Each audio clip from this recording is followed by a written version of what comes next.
Childs Hill School's a very vibrant and diverse community, a very happy place to be. People enjoy working here, children enjoy learning here, and as a community we work hard together to make sure relationships support one another.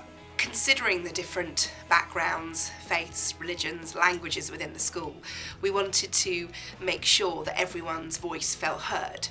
We wanted to make sure that in order to work and learn in a positive place, our relationships were developed within the school. So we discussed as a staff, rather than looking just at a behaviour policy, looking at a relationships policy. It's not that there was terrible behaviour in the 7 years ago when I joined the school. It's just that we noticed behaviours that kept repeating and that concerned us. If a child got into an argument or a fight, it might be something that then repeated itself, and we wanted to try and understand what was making those behaviours occur and what we could do to help the children and their families to move forward. We were approached by the Youth Offending Service in Barnet to work alongside Melinda Hopkins and her company Transforming Conflict, who use restorative approaches within schools and other settings to help repair harm that may have occurred within a school or a community. People often want a quick resolution. We discussed what was different about a restorative approach to what may have been in the past a straightforward punitive or punishment type approach. And this was difficult, but without any shadow of a doubt that over the last 6 years, people have really benefited from using restorative approaches within the school.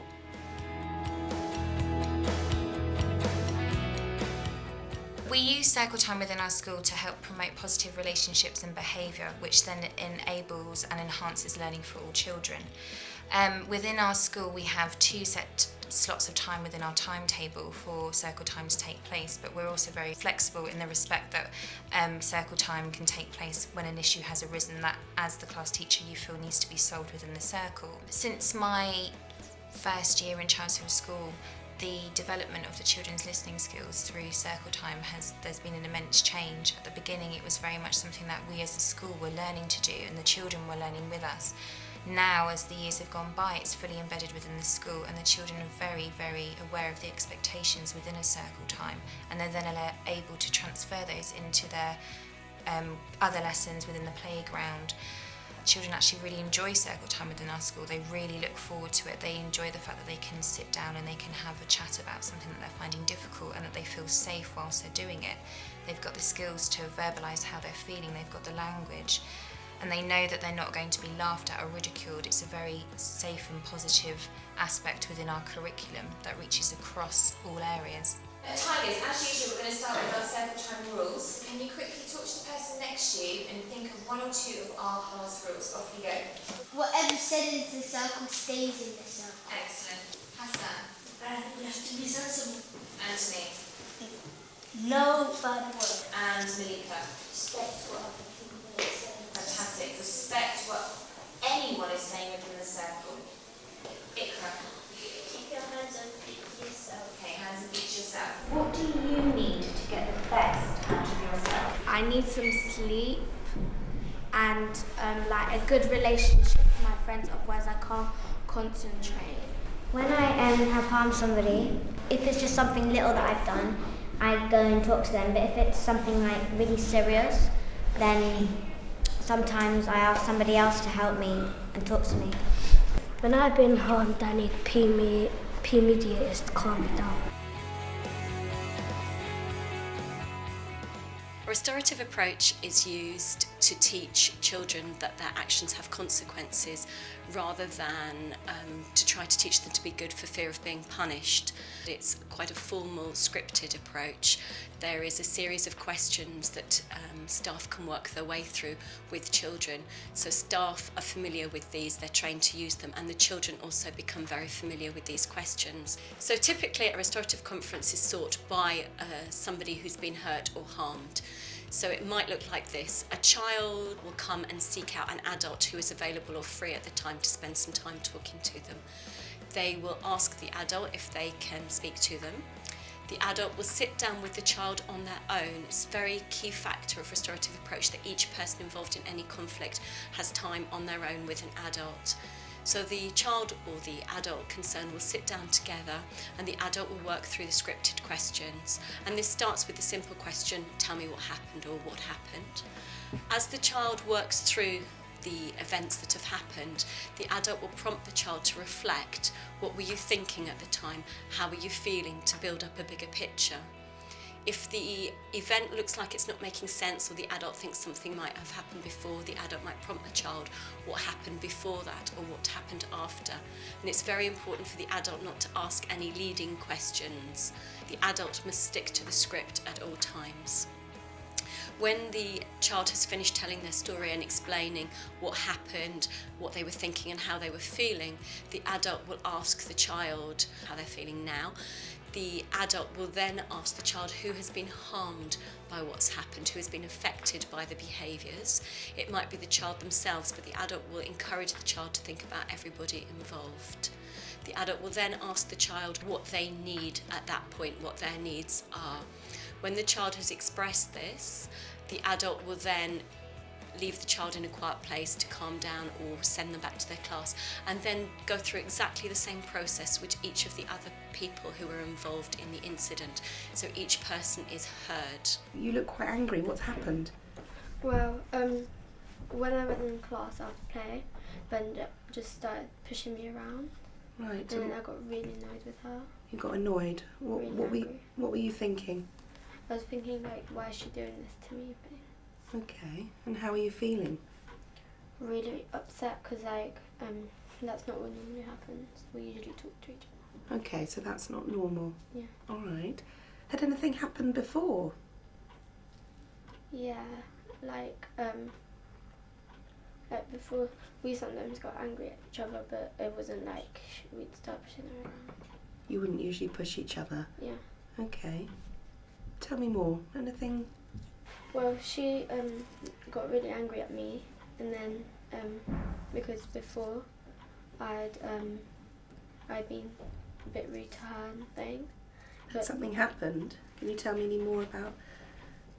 Yeah, I ripped up her work. Okay. Because I didn't like the way she was acting with me, and I thought she needed to get like a bit of what's happening. Right, so you ripped up her work. When did that happen? Before playtime. Before playtime. What were you thinking when you ripped up her work? I was thinking like she's been all mean to me, so maybe she should get a feeling of how it feels. Okay. Who's been affected by that? I think the teacher, me and Linda. Okay. What do you need now? What do you feel you need at the moment? I need like a bit of time to like think it through. Okay, we can do that. And do you feel there's anything that you'd like to do to try and make things better? Maybe say sorry to her. Thanks. All right. Would you be happy to sit down and talk with Bernadette as well? Yeah. Okay then, shall we do that later? Okay. All right. If everybody is calm and everybody is ready to meet with the others, the adult will then bring everybody involved in the conflict together. This might be 2 people, this might be a large group of 6 or 7 people. So the children or the adults or whoever's involved are then brought back into the same room. The process is then repeated with each person being given a chance to explain what happened from their perspective, how they were feeling at the time and what they were thinking at the time. How they're feeling at that point in time, which might have changed since initially, and identifying their needs in this situation. I took over the role of looking after the peer mediators about 2 years ago, and every new academic year we recruit a new team of peer mediators to add on to the ones that are already there, to replace the ones that have left. And at any one time we'd probably have about 25 peer mediators, so it's quite a lot of them. And the training course is quite rigorous, it's quite exacting. It's a 1-day process, and there are 3 different strands to the training. First of all, it's to enable them to develop their emotional intelligence. Then we go on and give them quite a prescriptive strategy for helping people to sort out their problems. So they have a script that they work to that's more or less the same script as we work to as staff when we're trying to sort out conflict between children. They have to find out what happened, how it made the participants feel, and what can those people do to sort it out. So they are essentially mediating, they're peer mediators, so they're mediating between people with problems to help them sort out their own problems. And then we train them on when it's appropriate for them to act. When should they mediate between people?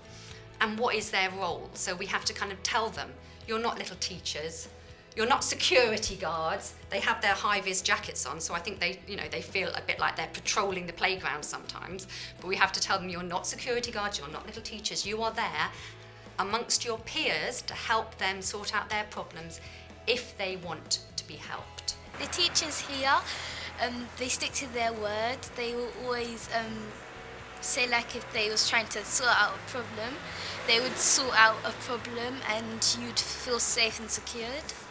For me as well, I learned a lot from him, from the school, from everybody, because I give him the chance now, I give him the time to explain himself, and I could see the improvement. They love doing circle time, and once you've got the right games together and you've got them used to it and comfortable with doing it, it's something they actually want to do. I like when we talk about our feelings. It leads to a happier playground, definitely, and a happier school overall.